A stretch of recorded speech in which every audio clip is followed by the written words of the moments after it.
Ford Focus 2007 MK2, cred că e.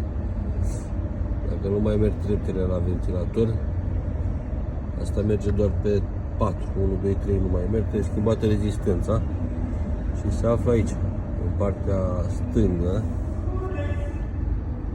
stângă, fix în spatele casetofonului, ca idee. Uite, unde e șurubelița asta, fix acolo, partea aia albă, aia e rezistența.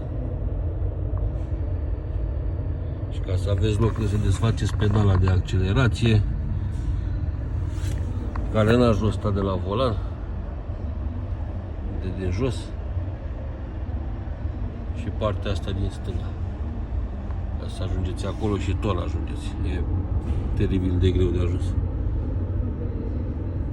Muncă de chinez bătrân. Uite acolo. Nenorocit asta.